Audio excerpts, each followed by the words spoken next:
everybody. Welcome to Off Panel, a weekly interview podcast about all things comics. Joining me today is the artist of the recently completed and glorious The Mighty Thor. It's Russell Dauterman. Thanks for coming on, Russell. Thanks for having me. I'm a fan of the show, so it's great to be on. That is fantastic to hear. So we're here to talk about your art as much as I would love to talk about my show. That would be amazing. Particularly on your now completed run on the Mighty Thor. But I want to start at the end because I'm always kind of curious what people do after they have these massive runs on a book. You were on a book for 3.5 years. That is a very long time in comics these days, especially in an era of rotating teams. I'm curious, what did you do afterwards? Did you celebrate, sleep for like 5 days? What did you do? I went to Hawaii, so it was A bit of both? Yeah, it was. There isn't much time for vacations or any day off, an afternoon off, or anything, in monthly comics. So I saved up a lot of time and used it after everything wrapped, and we went to Hawaii and drank Mai Tais and laid by the beach and tried to relax a little. I finally got to read some things that I've been neglecting for the past 3 or 4 years, so it was nice. It was a good way to celebrate and cap off the run. That is perfect. I mean, I feel like a lot of times you hear artists just say like, I just started working on the next book, but I feel like you kind of need like a cleanse afterwards, like not a literal cleanse, but getting out of that and kind of separating yourself from the project. Plus, you probably just need some relaxation. Yeah, totally. I had talked to Marvel about is it possible to build in a little time into the schedule so that don't have to start the next thing immediately. And thankfully the project that I'm doing now wasn't quite ready to go right when I was done with Thor anyway, so it really worked out to give me a little breather and kind of recharge a little bit. I'm kind of curious. I know you did covers at least on like all 38 issues you were on, right? Yeah, every issue. How many did you do interiors on? Because you did partial interiors on some of them. Like I was having a hard time figuring out exactly how many you actually worked on. Right. I don't have the counts at hand, but Most of for it. a while, yeah, I did most of it. Percentage-wise, it was definitely a big majority.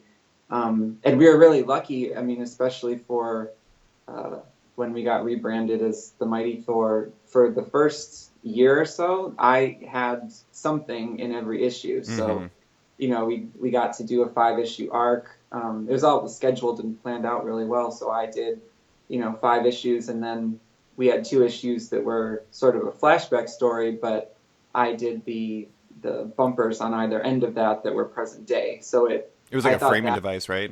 yeah, the framing device, exactly.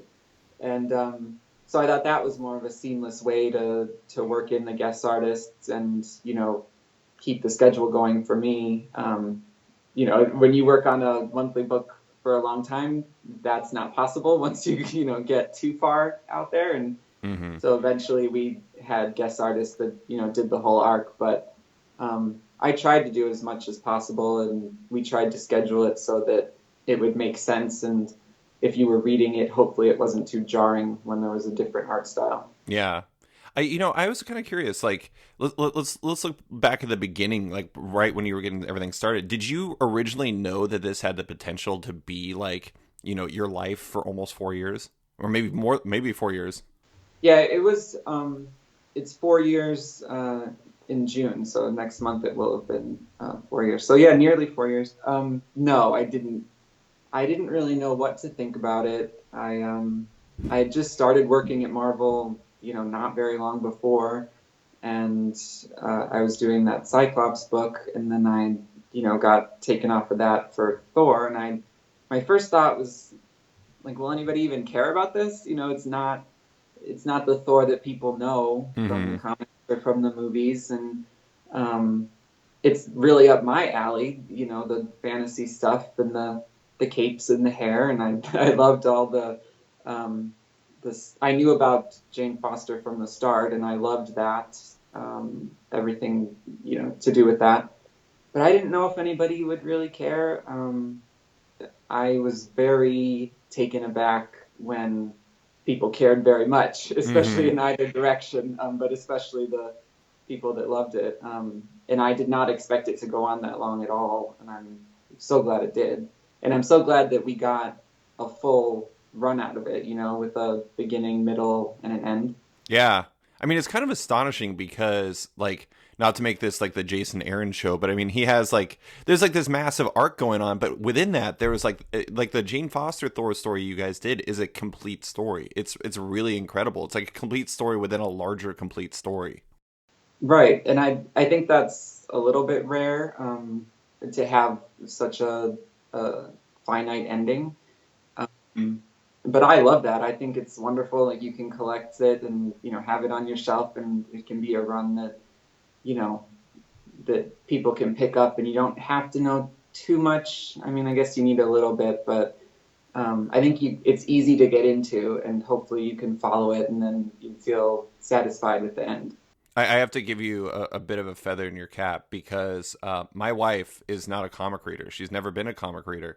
However, we were at Emerald City Comic Con and she came across the Jane Foster Thor Funko Pop that they had there. Uh And huh. she was like enamored by the idea. I was like, that's a real character. They're doing a comic about that. And so I got her the first trade. And the only comic she's ever read is Your Thor. Oh, well, I Yeah. hope she. She did. She did. Okay, She was good. really taken aback by like the second trade of the first Thor, like the first 8 issues, because it had like these random reprints in the back, and she's like, "Am I supposed to be reading this?" I'm like, "It's not related." She was very confused by that, but the rest of it she loved. Oh well, I'm glad that she liked it. That Funko Pop is pretty great. I have it on my desk too, so I can see why it would sway her to Oh yeah, yeah. read the comic. She's a huge Thor fan, and Hmm. the fact that there was like a woman Thor really was up her alley. She actually cosplayed as like a kind of I don't even know how to call it. I like you could call it steampunk, but I don't really think it's it. It's like kind of like an 18th or 19th century version of Jane Foster Thor at Oh Denver Comic really? Con last year. Oh yeah, her and her friend did Loki. Like they did the same version of the characters, and it turned out great. I'll send you a picture after this. Yeah, definitely send it. I'd love to see that. That sounds great. Well, I'm glad she enjoyed it. Yeah, yeah, she did. She was a huge fan. But I'm kind of curious. Like before this, you'd done 12 issues of Suburbia, you'd done 3 issues of Cyclops, and maybe a little bit else. But like, you hadn't done something this big. Like even not knowing that this was going to be 4 years, it's obviously a big project, especially one that's going to have a lot of attention because it's bringing a new Thor into the equation. Were you intimidated going into it, or was it just like pure excitement taking on this kind of project? Oh, I was so so intimidated.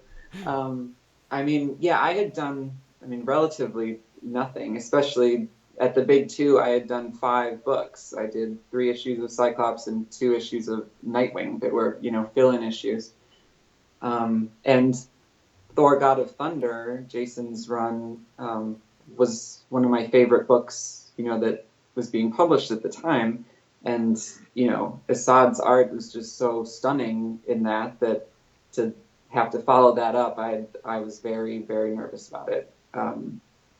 But, like I said, the premise and the world was a good fit for me. So I felt, confident in that part of it, Mm-hmm. but everything surrounding it, I mean, and then they announced it on The View, Mm-hmm. and I see, Whoopi Goldberg pointing to my art on TV, and I'm like, oh, okay, this is a bigger deal than I thought it was, and then I got even more nervous, and yeah, it was a stressful start. I wasn't expecting it to be that big a thing, and when it was, I knew I had to really, work hard to make it as good as possible. Yeah, yeah. I mean, I was like, you have to whenever you're making a big change to a book. I was a huge fan of Thor: God of Thunder, and like I'm obviously if I think if you can see art, you're going to be a big fan of Esad Ribbich's art, and like especially the God Butcher and God Bomb Oh yeah. storylines, like those, like that legit is like one of my favorite Thor stories that's ever been, and like that was, I mean, like there's always like uncertainty there, but I feel like you guys like carried it off so well, and like you even had your kind of own massive arcs. Like I feel like I know we're going to talk about this later. You're a big X-Men fan. I feel like the Shi'ar stuff probably was extremely up your alley.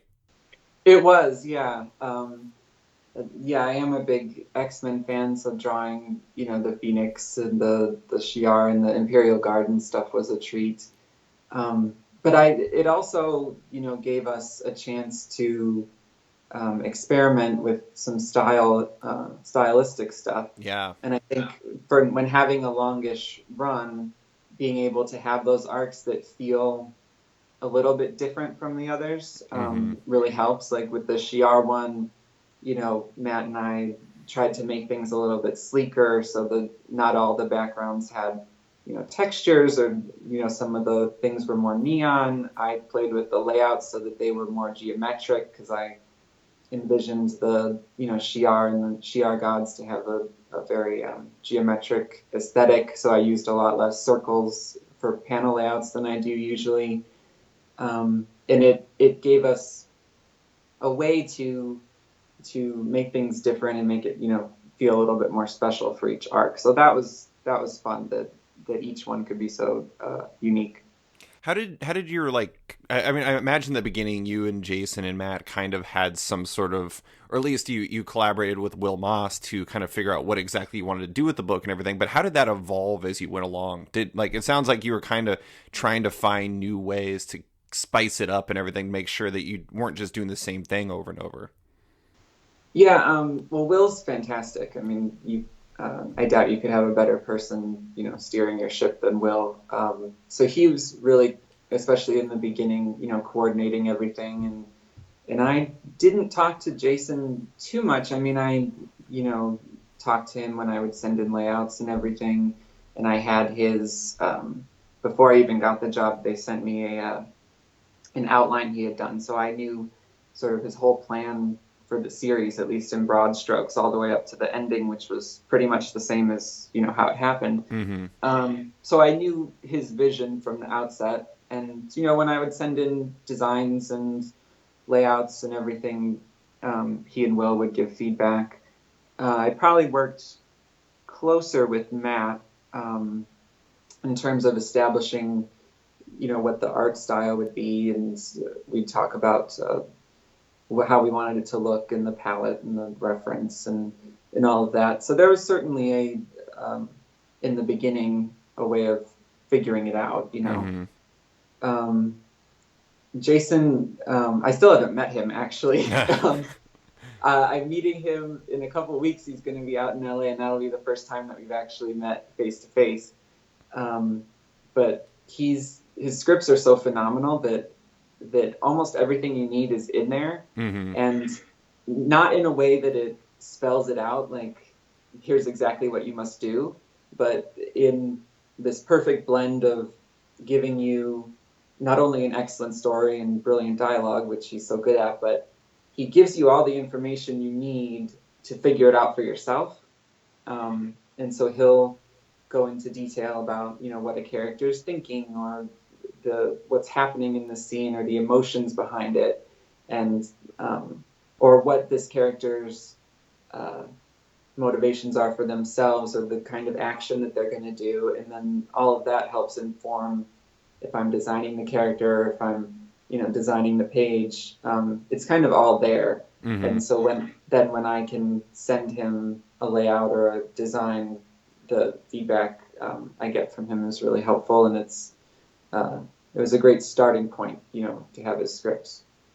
That's interesting. I guess I'd never really thought about like having that kind of internalized information and like how it could impact the art. So it sounds like it kind of changed your approach a bit. Is that? I mean, like, does it kind of change how you like render the character or bring the character to life, like what the expressions they have and everything like that, or is it how does it really render itself? I think I think his approach to writing the scripts and putting in all that sort of information meshes really well with how I worked already. I have more of a illustration background, but also a character design background. And in that, sort of the first steps that you always do is the character analysis part. So you're breaking down what this character's job is, what they do, physically, how they think, if they're an introvert or an extrovert, the kind of clothes they would wear, for what sort of occasion these clothes would be. You know, you're kind of coming at it from all angles, and that affects everything from their hairstyle to the way they stand to the way they walk. Um, and so the more information about the character or the scene that you can get from the script, you know, from the start, the better, because that all just helps inform what the art's going to look like. Mm-hmm. Where does that character design background come from for you? Well, when I was a kid, like I had notebooks filled of, you know, if I took, you know, Masters of the Universe and Mm. then I redesigned them with like new costumes, I would do that as a kid. And then when I was in college, I was sort of, I wasn't sure what avenue in art I wanted to do. And, you know, I loved comics and I interned at Marvel when I was in college, but I wasn't sure that, you know, I would be good enough for that. And I tried some other classes, you know, I tried graphic design and advertising, and that really wasn't it. And I tried some costume design in the theater department, and I really took to that. From the, you know, character design stuff that I'd always loved doing. That was a huge part of it, and at least, you know, in undergrad it was very there was a heavy emphasis on the drawing part of it. So you would draw the designs and then you would choose the fabrics. And there was a great shop at Boston College where I went, where they, you know, made the costumes, and that was all wonderful. And I thought that was kind of a great synthesis of all these things I liked, especially if I could, you know, get into designing for fantasy or superhero type movies. And so I went to grad school for that, for costume design. And I quickly realized that it wasn't quite for me, in that the the kind of big deal costume designers, I mean, understandably, the emphasis is on the finished product, the clothes, like, and so they often farm out the, you know, the drawing part to someone else, like an illustrator that would work for them, because the designer's in charge of, you know, costuming this whole enormous movie, and they have, you know, they don't really have time to, you know, do the drawing, and I that kind of bummed me out. um, so I, for a while, I switched in my grad school to kind of focus more on illustration, and I thought that I would, you know, go into working and being one of those illustrators for the movies. And after grad school, I one of the teachers I had was actually the one of the costume designers on the first Captain America movie, the Winter, or not the Winter First Soldier, Avenger. the first Avenger, yeah. Mm-hmm. And so he hired me to be one of his illustrators on that. Awesome. Yeah, it was a great gig, and it was really cool, you know, to be there and to see the concept artist guys especially do their beautiful, you know, painted renderings and everything. And I liked doing that, and but more than anything, it just made me want to do comics more, Right. and to really think, well, you know, maybe if I really tried and really worked hard, I could be good enough to do comics too. And so I tried, and then I ended up here. Do you what was it seems like the obviously the character design part is huge for you, but it's like you wouldn't have that storytelling element when you're doing the costume design. Was that a part you were kind of missing when you were doing the costume design? Yes, that was, and also the storytelling, but also the more illustrative part of it, like even just the amount of storytelling that goes into doing a cover. You know, like you're trying to tell a story there, but you're also working in graphic design because you need something that pops and that, you know, people like, and then you're working in just general illustration in the style that I really like to work in, which isn't quite the more concept art style that you see on a lot of these movies and things. Um, and so the comics to me really feels like the best synthesis of all these things that I liked, you know, growing up, that Mm-hmm. and in school, that somehow all come together in this really cool medium that, above all, I really love how it celebrates illustration, which, it's that doesn't in back in the day, all the advertisements and everything would just be drawn, or Mm-hmm. painted, and I love all that stuff. JC Leyendecker is a huge inspiration to me, that whole era of, advertising, illustration. And I love that comics is kind of the place now that still honors that and still celebrates that. And that's a big draw for me too.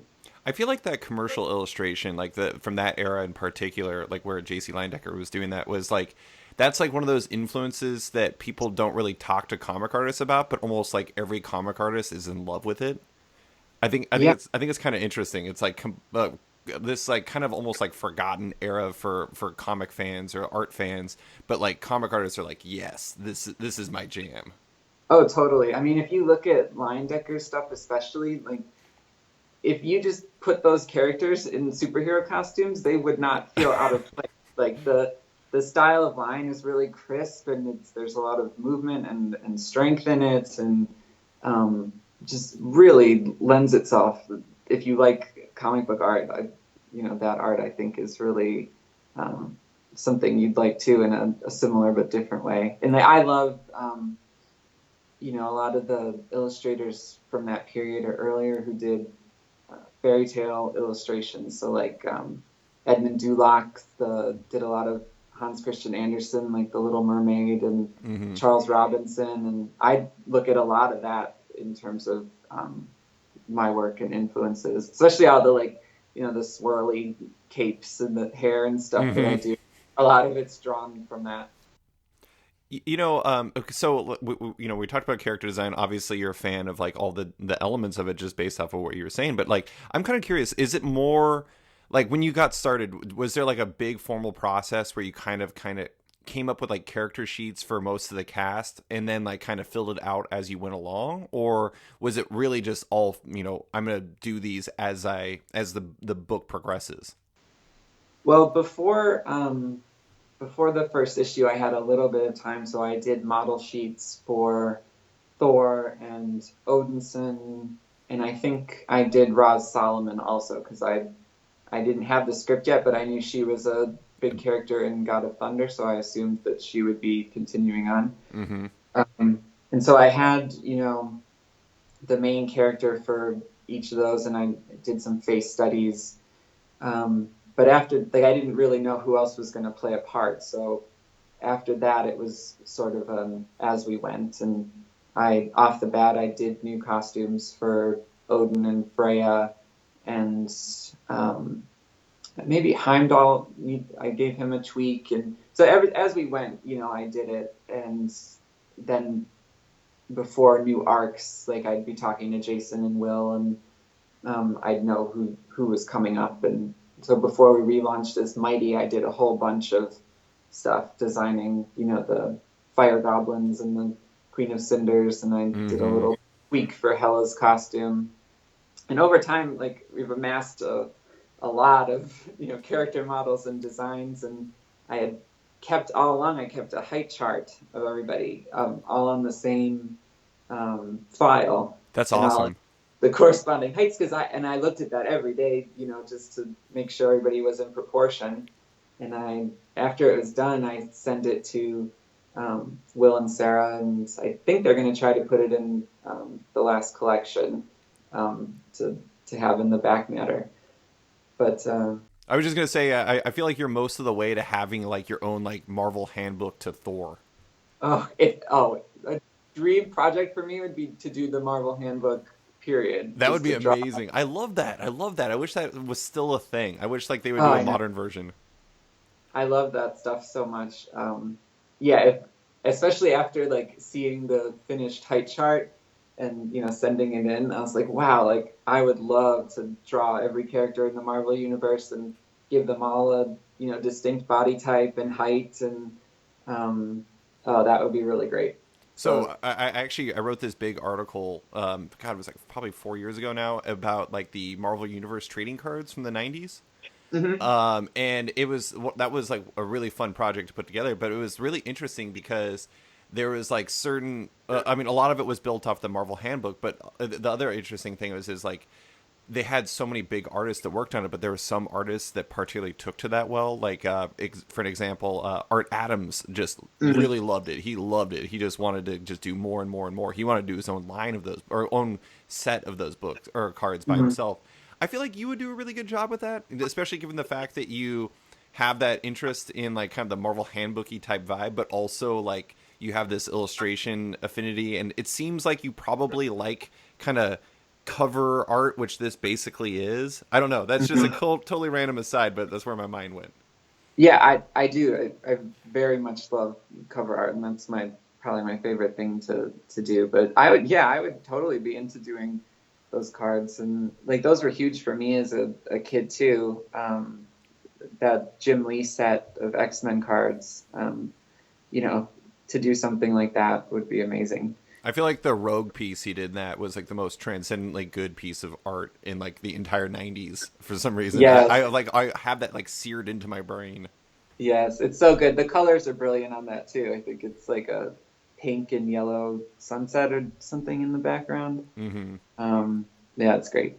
So I did want to talk about Jane Foster and Jane Thor, because like one of the interesting things about the character is like both characters are the same person ish. I mean, they are, but I mean, like obviously, like Jane Foster in the book is she has cancer and she's not taking care of herself, but Jane Thor is a god. Like I feel like that dichotomy is really fascinating from like a character standpoint visually. Like when you were first digging into the project, like how did you figure out how different you wanted to make them, and like how essential was it to like visually show that difference without like I don't know, while still making them feel like two parts of the same whole. Well, I definitely wanted them to be very different, especially because in the first You volume, didn't know they were the same person. exactly, no one was supposed to know that. So I wanted their, faces to be a little different. I wanted obviously the bodies to be different, but I also, worked on things like the way that they stood. So Jane is always a little bit hunched. Her knees are usually bent to make it feel like she's weighed down by her illness.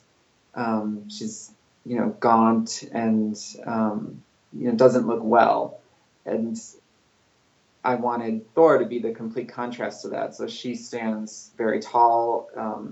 She's very muscular, uh, but I wanted Jane to have something to reflect the spirit inside, and the everything that Thor is inside Jane. It's just her body's sort of struggling right now, Mm-hmm. and so I wanted to give her face and her eyes, especially like a little bit of determination and strength and a little bit of fire, in the eyes. So I tried to put a lot of attention in that and in her facial expressions to that's the part where I saw, bridging the gap between the two. But otherwise, I wanted them to be as, distinct as possible to really play up the consequences of what she's doing every time she, picks up the hammer. Mm-hmm.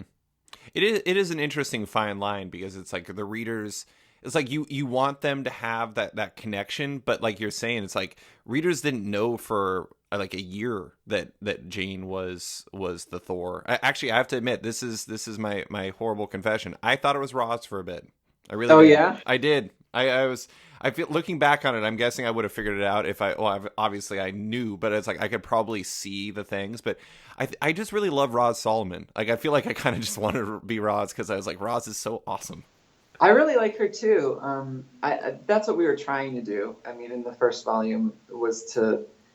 I think in the first issue there was a hint that it might be Freya, and then after that, I think the implication was that it was Roz, Mm-hmm. because there was the point, I forget what issue it is, but when the Odinson is going down his list, he crosses off Jane because Yeah. she has cancer and is sick, and at that point there's kind of one name left and it's Roz.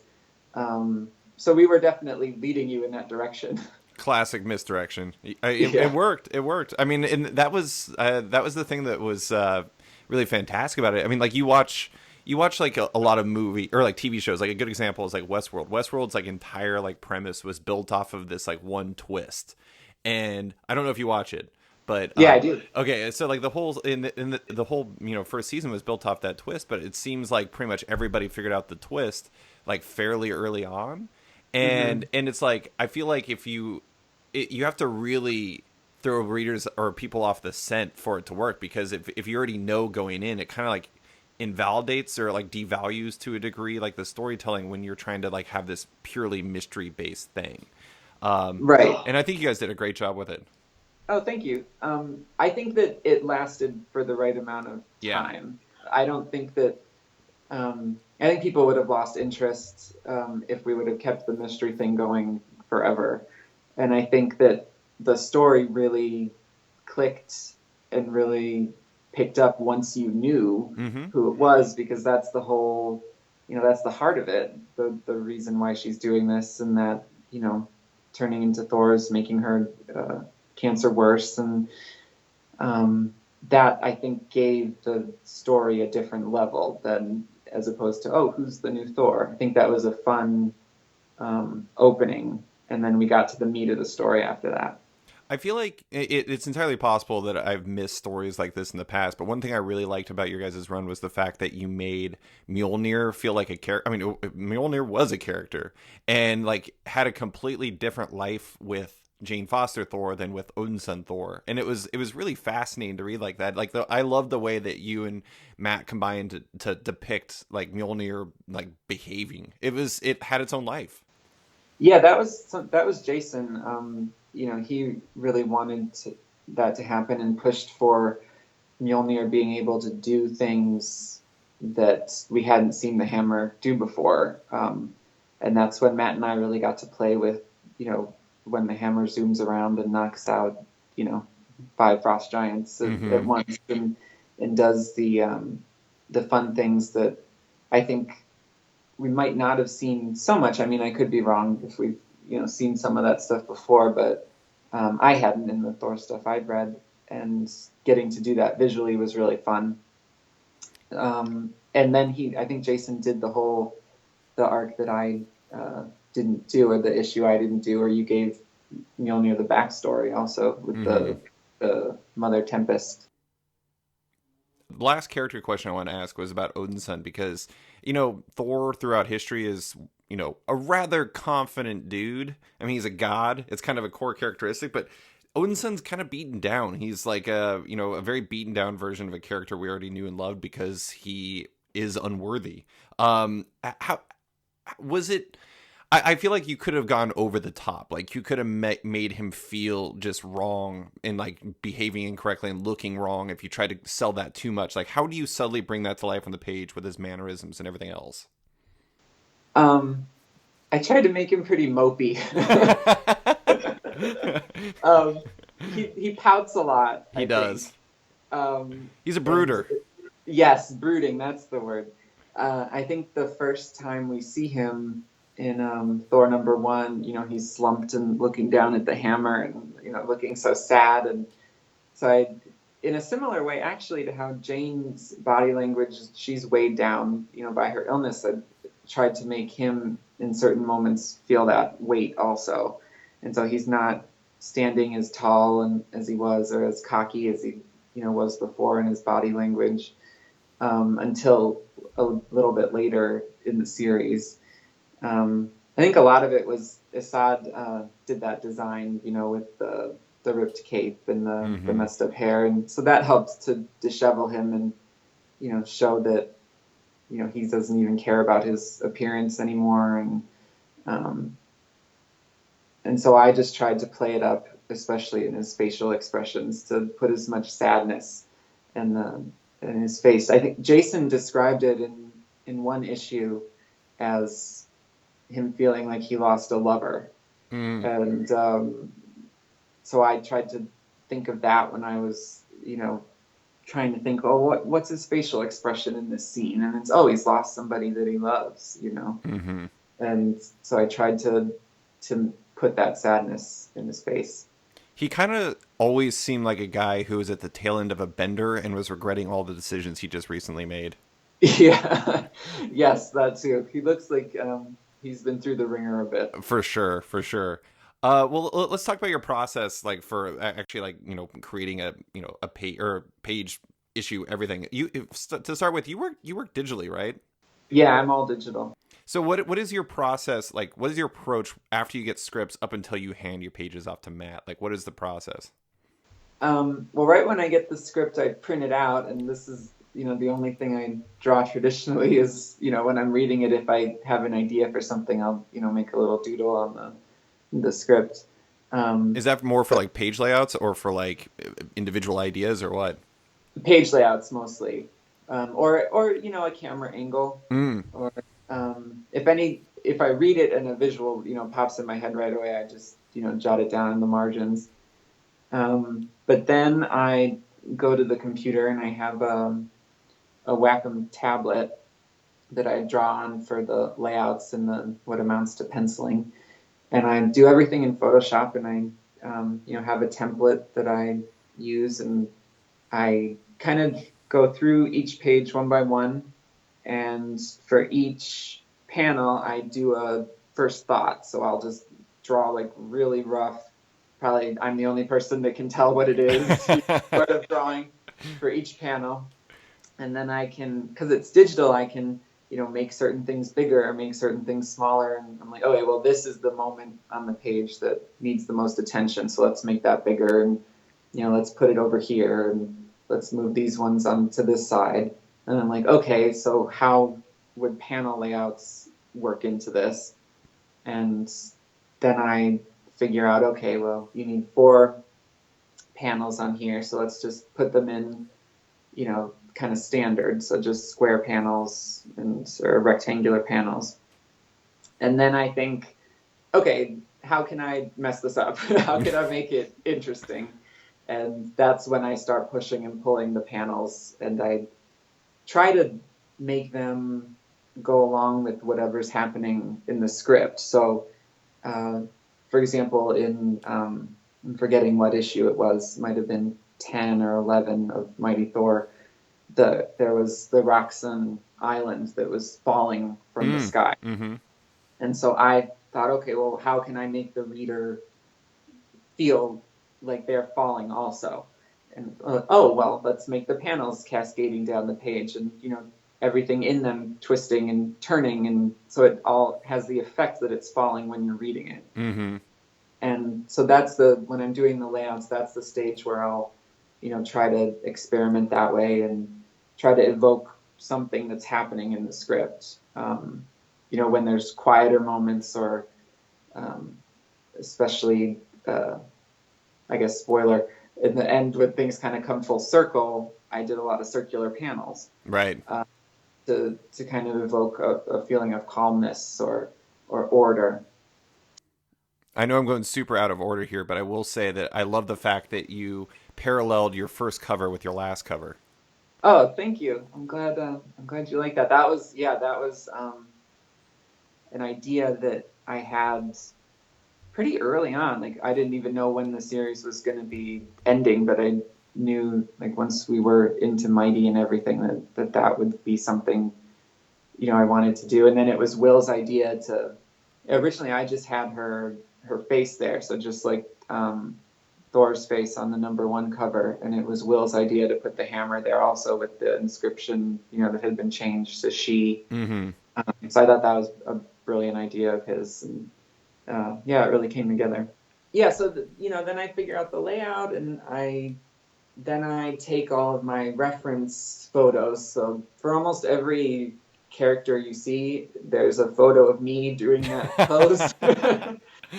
If I can get into it, which for some of the characters they are a lot bendier than I am, so then I need to find other reference. But for most things, I'll take pictures, and for all the emotions, I'm reading Jason's dialogue and trying to make myself cry when it's sad, and taking a picture of my face when that happens.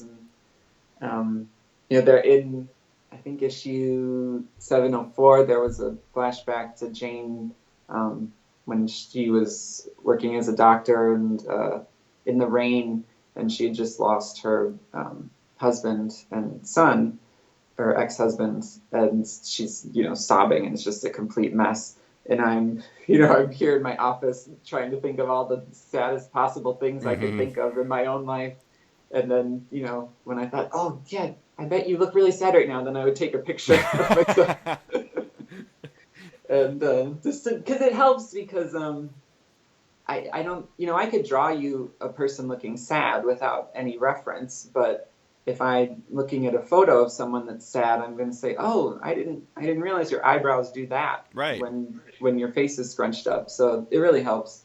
I feel like to a degree, like for some people, some readers, and everything like that, photo reference is like this ugly thing because I think Mm-hmm. sometimes people look at photo reference as like a lead into like almost tracing or like Mm-hmm. following too slavenly, but like the way that you're using it is like is a necessary thing. You're just trying to find like the authenticity of that by like finding the little details you wouldn't come up with if you're just using your brain. If you see these little elements, then you can bring it to life on the page and it feels more real. Yeah, exactly. I mean, I think it all depends on, how you use it. Right. There's so many times when I've just drawn somebody running, and I have their hand out, and I get a picture where the hand is doing this really interesting thing that I never would have just thought of off the top of my head to draw a hand like that. So I really think it helps um, inform your pages and make them a little more rich. Hmm. I feel like there's hours of Tom Cruise running videos on YouTube that you could totally use for that instead of having to do a photo reference. Just because Tom Cruise has the most amazing running form I've He ever seen in my does. entire life. I don't know how he I does it. I don't know. I have not looked at Tom Cruise running videos, but I did look at Tom Hiddleston Mm. walking for Loki, because I didn't. I was like, well, how does Loki walk?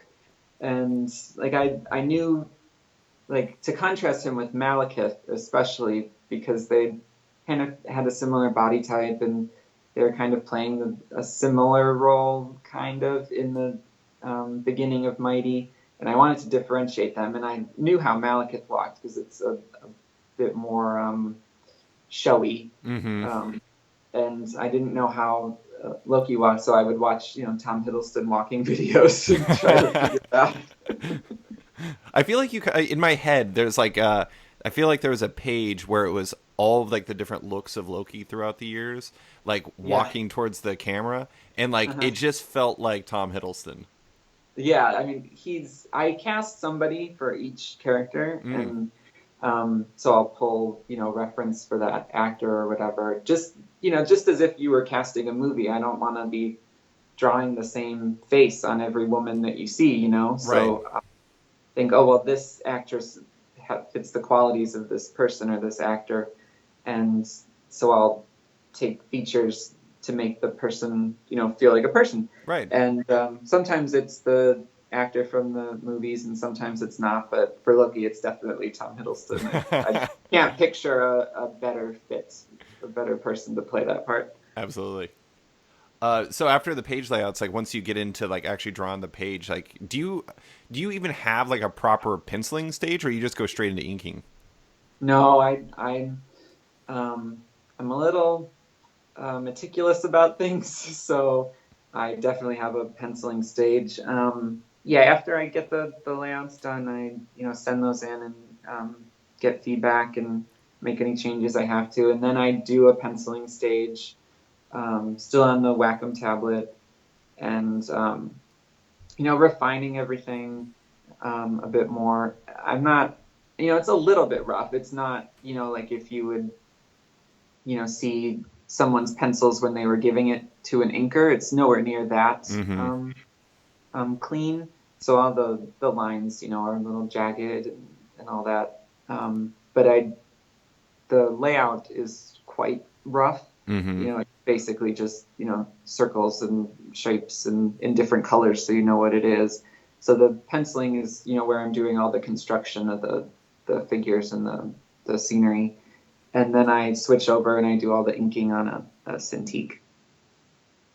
And that's when the digital part of it has really opened everything up for me because I've always been a bit of a neat freak. So the thought of, splattering paint on my art and hoping that it looks nice when it's done, never sat well with me. But being able to do that digitally, like, well, With I like can, brushes and everything. yes, yeah. Kyle Webster's brushes are Mm-hmm. just a godsend. I can do all these fun effects, which is, one of the most fun things I get to do is, adding in the lightning and the sound effects and the clouds and all of that. And, doing all the blur stuff that I've been really getting into. I can really play around with that. And if I need to tweak it, it's all on different layers and it's really easy to do. Did you? So one thing that I interviewed Esad when he was working on Thor: God of Thunder, and one thing that he was very meticulous about was he'd always have like color notes in there Mm-hmm. for his colorist, and like he would, because he's a painter, he has, it's like impossible for him to not think in colors, so he would even have color elements in there. Were you like that, or was it really like a clear delineation between your role and Matt's role? I mean, there's a delineation. I mean, Matt's brilliant and he adds so much to all the art. But we definitely work together to get that look at the end. Mm-hmm. I don't. I'll some if I have an idea about color, I'll send it. But usually, um, I I definitely leave all the lighting and stuff to him. I mean, Assad's work is so good at that in his grayscale stuff. He puts in all the lighting. I don't often do that. If I have an idea for a palette, I'll put it in. But I do definitely give notes for each page, and because a lot of the line work can look fairly detailed or meticulous, I have a layer in there of notes where I'm kind of saying, oh, this is an arm, this is part of the cape, Mm-hmm. and this is the background, and I'm, saying what's what for the flatting. Right. And with designs, I'll give a design sheet with specific colors. That's where, most of the color stuff comes in Yeah, from that's super Canva. helpful. Mm-hmm. So what, I told you before we started recording, I opened my Patreon up to questions for you as a guest, and like I had a bunch of questions about how you and Matt work, and like Mm-hmm. I'm just kind of generally curious. Like this is and I could say how I feel about it, but I'm kind of curious. Like, what do you feel Matt does to bring the best out of your line art? Like, how does he best realize the work that you guys do together? I really love what Matt does. He's he picks gorgeous colors, but he also picks smart colors. Mm-hmm. I think in addition to just making the book look beautiful, he really thinks about it from a storytelling perspective. Um, that really adds to the story. I mean, the example I always think of was early on in Mighty. There was a moment where Loki did something very bad, and up to that point, you weren't really sure, as often is the case, which side Loki was on. And so, in the scene, Matt had put in some kind of Loki green colors earlier, but very subtly Mm-hmm. in the palette. Like they were a lot more muted. And as we got closer to the big moment, he started working in more green into the palette. And then when the big moment happened, like I think the whole background was green. It gave you that foreshadowing that something was going to happen. Mm-hmm. Um, so it's stuff like that he really thinks through, and he thinks about color theory and palettes, and he he he knows what colors to use to evoke certain emotions. Mm-hmm. And I think our taste in color, really meshes well together, and his rendering is gorgeous, and I think it works really well with the sort of line art that I'm doing. Yeah, and he's a great guy. Like he's really the best. Yeah. I think one of the things that's the most impressive about Matt is like I feel like to a certain degree, like with some colorists, you can you have a general idea of what they like in terms of colors and how they'll implement it or anything like that. But and not to say that they're not capable of other things. They're certainly capable of other things and they do other things. But Matt, you look at any book Matt does, and they all feel like their own things completely. Like Mm-hmm. the way that he colors Chris Somney is completely different than the way he colors you. and Right. it's like I mean it's like you could almost say that they're different colors if it weren't for the fact that we know that they're both the same person, which is pretty amazing. Like it's a like he colors Chris with such a he's so much flatter on his Hmm. colors than he is with you, and I think that's really amazing. Yeah. Yeah, I think it's, I mean, you look at his stuff on like Paper Girls, and that's like totally different from, all the other stuff he does, especially in terms of the really limited palette there. And it's not just that he can do all these things, it's that he can do all these things and they're all amazing, That is a pretty good skill set. Um, Yeah. so last art question I want to ask is like we've talked about page layouts. You've done a lot of amazing things. It sounds like Jason was pretty flexible on it. I think the thing that I really love about your page layouts is like sometimes people like getting super designy and super crazy on the layouts, and it just feels like they're doing it because they kind of want to. It doesn't feel like it's really informing the storytelling, but you always felt like it was done for a reason. Like there was a reason for it. I'm curious, like, did your approach on page layouts kind of evolve as you went along in the series? Like, did you feel more confident to do different things with Jason's scripts and to like arrange things in the ways that right? Or did you kind of know that from the start? Or did you feel like that from the start? I think it evolved as I, got more comfortable in it. And especially like being on the book for so long, I wanted ways to, jazz it up and, make it interesting for the people looking at it. Mm-hmm. But Jason's scripts are uh, really smart in that he knows how many panels to put on a page, and he knows, the right amount of stuff to put in them. Um, so that's all there. I'm not contending with having to rejig a lot of that, but yeah, they definitely did. And I think as just a part of trying to be better at it, and in general, I wanted to make each page feel special. I didn't want there to be a page in there that like you look at and it's just a page you skip through. I Right. would love if you know someone would want to spend time on each page, and so I always try to put in something special for each one. So whether it's a more pin-up-y shot that still works with the storytelling, that is kind of a wow moment for a character, or if it's a layout that's interesting, or if it's a face that's made larger and so it has more weight on the page. I wanted something in there that makes it feel special. Yeah. I think one underrated part about all this is like I'm asking as if like your relationship with the book changed and that's why your page layouts like, got more, I don't want to say grandiose, kind of grandiose, I guess. But like part of it is probably you just felt more confident as an artist because you hadn't done that much before this. Hmm. Yeah, I mean, I really hadn't. So a lot of it, like I look at even just the drawing of the figures and stuff, and I don't know that there's a huge change between Thor #1 and the last issue, but I hope that there have been improvements, because I certainly, as I found something that I could do better, I did that. Mm-hmm. I wasn't gonna stick with drawing something that wasn't as good. Right. Uh, so there definitely is an element of that. I feel like things clicked a lot when with Mighty #1, Mm. and that there was a bigger change between the first volume and Mighty than afterward. And then I think later on in the series, everything really just kept gelling together, and that's also the beauty of working with the same team for that long. I mean, to work with Jason and especially Matt, like we had a we had done some covers before, and that's how I knew about or knew that I wanted to work with him for this. But when we started, we had to figure out how to even set up the files, Mm.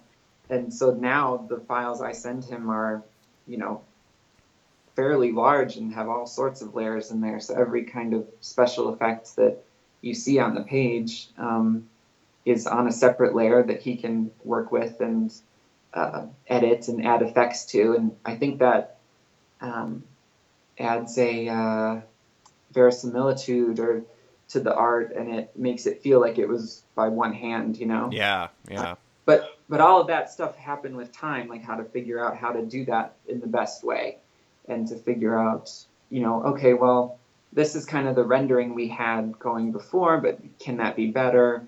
And trying different things that hopefully weren't jarring for readers, but it takes a while, I think, to find your footing when you're working with someone. And I think we found it, and thankfully we had the luxury of the time to, you know, figure it out. I feel like you know there's a lot of pluses and minuses to this era where we kind of have rotating art teams and everything like that. But like you look at any medium, you look at storytelling, you look at movies, you look at TV shows, you look at sports, you look at whatever, and like a key attribute to becoming great at something is continuity. And it's like when you have kind of rotating art teams, it makes it really difficult to grow into something great because you don't have continuity. And that was one thing that I thought was amazing about your guys' run is you had the same team throughout. You actually got to familiarize yourselves with each other, to find out each other's strengths. I'm sure Jason might have even altered his scripts a bit, like once he started realizing what was working best with the art. And I think that's an amazing boon for you guys. It's really fantastic. Yeah, I mean, it was a huge blessing. I don't know how much Jason, you know, edited things, but I think we found out early on or he found out early on how much I liked all the fantasy stuff, Mm-hmm. and so I think he leaned into that quite a bit. And I think, you know, for example, like I've seen some stuff from the new volume with where Jason's writing with Mike Del Mundo, who I love, Mm-hmm. and you know the second cover has Thor and Balder, and they're on like a giant like spiky motorbike kind of thing, Mm-hmm. and you know very Mike Del Mundo, and it looks amazing. But I don't think Jason would have given me that, you know. Yeah. The last question I want to ask about Thor is, we've discussed this. It was a 38 issue run on a book where you did the vast majority of the interiors, and it's an era of rotating art teams. Like that's a huge deal. But I know you were a kid in the 90s like me. Like we grew up when like Jim Lee was doing the X-Men for years and years and years, and it was a big thing. Yeah, that's why I'm in comics at all. Yeah, I mean that's why I started reading comics. Like Jim Lee was my god. But was it meaningful for you as like somebody who grew up on that kind of thing to be able to do your own serious run on a comic like this? Oh, definitely. I mean, I I look at Chris Claremont's X-Men run, or Joss Whedon's, or and John Cassaday's, and I love especially the Whedon Cassaday thing, that it's a self-contained thing. Mm-hmm. You have the 4 collections of it, and that's the run. And so I really wanted to do something like that, to have a run on something that was that people liked, I hope, so that was collected and hopefully people remember it. But yeah, that was definitely important to me. And the things I loved so much as a kid were especially the Chris Claremont X-Men, and the Dark Phoenix saga, and all of that. And so to have anything that could be a run for a long time like that was, I didn't really know if I would ever get the chance to do that, and I'm very, very glad that I did. Did it kind of make you feel like you want to take a smaller project on next, or are you just like ready for the next Yes. big thing? It did. It did. Yes, it did. Yeah, I mean, yeah, it did make me want to take something smaller on. You'd need a lot more trips to Hawaii if you did another big one. Yeah, that's for sure. But it's also, because of the scheduling and stuff, it's just hard to keep up that pace and keep up your quality to the level where you want it to be. Yeah. So I think if you're doing a smaller run on something, you can hopefully have a schedule where you might have a little bit more lead time, and then you can really make it as special as you want.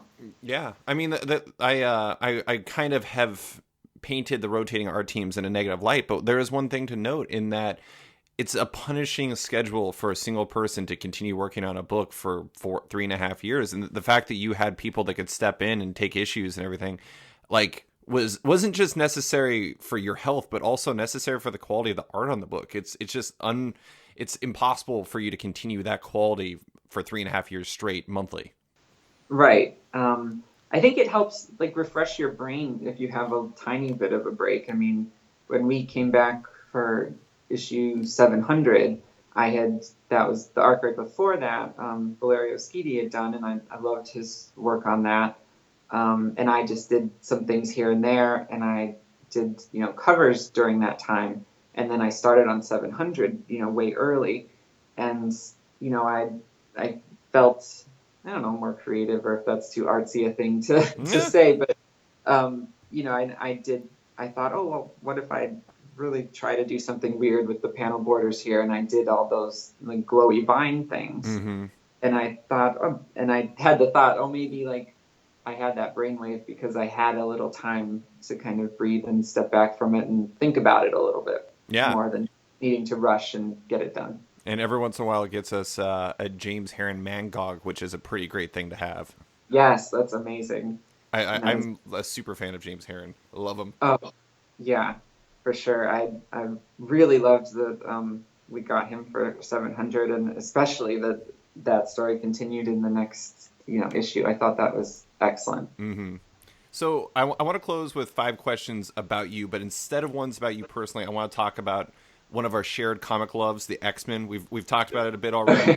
So you one of the big things that got you into comics, we talked about this before in an interview on Sketch, was you grew up on X-Men animated series and you were a huge Mm-hmm. X-Men fan in general. Let's start there. As a 90s X-Men kid, there was only 2 camps you could be in, and I have to find out which one you were. There was a blue team, there was a gold team. Were you team blue or gold? Oh, Do you remember? yeah. Oh, of course I remember.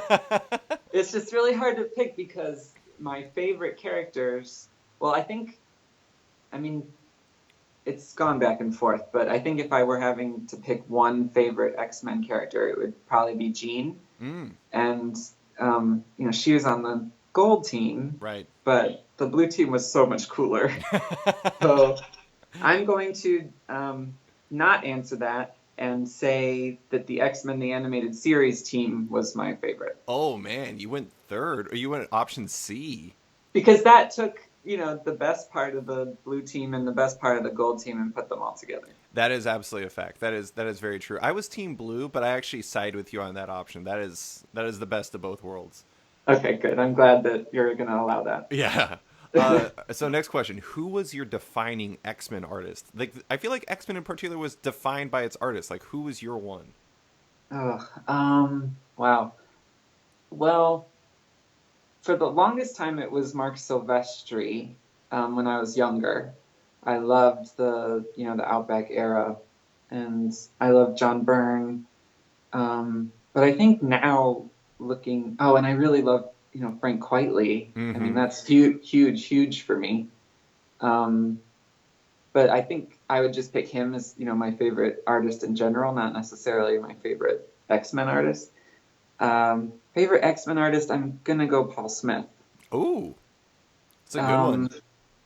I think you're about the same age as me, and when like X-Men the Animated Series was coming out, I felt like there were 2 trades that you could get, and Yeah. it was Dark Phoenix Saga and From the Ashes, I think it was called, Mm-hmm. and that collected the Paul Smith run, and so those were the 2 I had, and I just loved the Paul Smith run, with the Morlocks and Rogue joining, and Professor Xavier is a jerk, and all of that, and especially as I got older, I've really come to appreciate his art more, and I think he draws for me some of the definitive versions of those characters. Mm-hmm. Who's your definitive? Oh, well, I mean, I have to admit it's Jim Lee. Like, Jim Okay. Lee was the first trade I ever got for X-Men was Extinction Agenda. Okay. Wait, I think it was Extinction Agenda. Hold on a second. I'm looking at my trades right now. It was Extinction Agenda, which was, Jim Lee, and it was Rob Liefeld, and it was John Bogdanove, I think, which was like a fantastically drawing trio of artists. to have in a Mhm. crossover like that. But Jim Lee, yeah, I mean, like when I was growing up on him, like it just he was like my everything for art. Yeah. Um, you know, and that's the thing is like there's so many different picks you could make. I mean, like Cassidy, like Astonishing X-Men is one of my all-time favorite X-Men stories, and like he's such an Mhm. important part of it. But the funny thing about it is like so much of what he does that's amazing there is like a call out to artists past. Like Right. he specifically does the moment where it's like, you know, Professor Xavier is a jerk that Paul Smith did, and it's Mhm. like it's hard to ignore the ones who came before. That's why it makes it such a hard question. Yeah. You can't fault Jim Lee. I mean, that art is beautiful. I Mm-hmm. loved that. His early X-Men stuff is just, incredible. So that's a Yeah. good pick. Okay. So next, this is a big challenge. Like, what's your favorite X Men story of all time? Do you have one?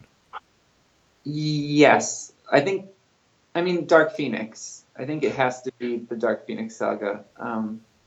I just, I think I probably saw the animated series version first Mm-hmm. before I read it. Um, I think.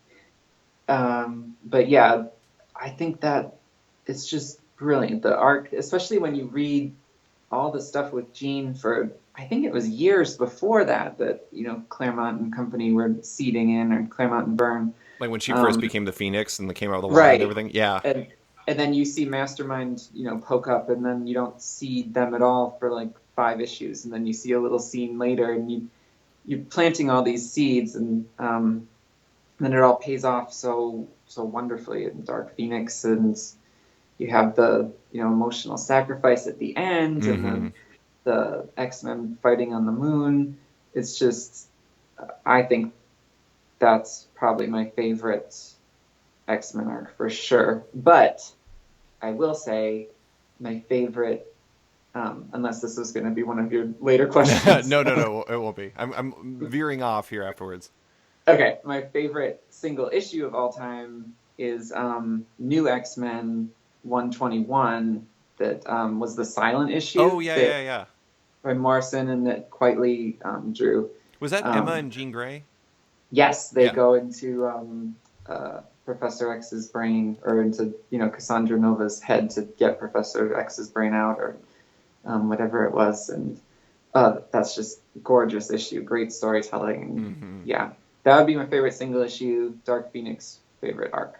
I feel like that the last because I actually just recently reread the Dark Phoenix saga. The last part, like the Watcher line where he's like telling the recorder about how like she could have lived a god, but she decided to die a human or something like that, and it was like, Right. oh man, that line kills me. Like I like I get goosebumps just when I like think of that line. It's so good. Yeah, it's so good. The art and the writing and the dialogue comes together in Dark Phoenix so well. It's Yeah, just all perfectly blended together. it's like the perfect realization of the Claremont soap opera because it's like Claremont was pretty incredible just because well I is incredible because he has this rare ability to be such a fantastic person at writing dialogue but also so good at like plotting both in a short and a long term like you were talking about Mhm. like planting seeds for years but then kind of having other stories going on. It's just really incredible. And making it all feel weighty and emotional, and Mhm. making you care about it. So now we're veering off from the X-Men. Fourth question: one of your favorite types of comics is teenage superhero comics. I also love teenage superhero comics. There's a lot of great choices. What's your all-time favorite in that specific story type? Um, I mean, if I'm being nostalgic, I would pick Gen Generation. X. Yeah. Yeah. Um, but I mean, that was so huge for me. The Chris Bachalo art was, everything to me when I was a kid. Mm-hmm. My mom worked from home, and she had one of those giant like 90s copy machines in our house, and so I would take the Generation X issues, and I would photocopy all of the cool art bits, and then I would cut out uh, the figures from the copies, and then I would collage them all together. This is how nerdy I was as a That is kid. awesome. But then I would like put that stuff on my walls, and it was like all Chris Bachalo. That was really huge, and that was like the first series that I got into from day one. Mm-hmm. I had issue one of that, and I have every issue. But I think in the larger scope, I would probably pick Runaways, Mm. the Vaughn and Alfona and Christina Strain Runaways. That's such a breath of fresh air, and it's still, a great thing to read. The characters are so unique and fully realized, and the premise I love. I love that you could just give that to anybody, and you could read it and enjoy it.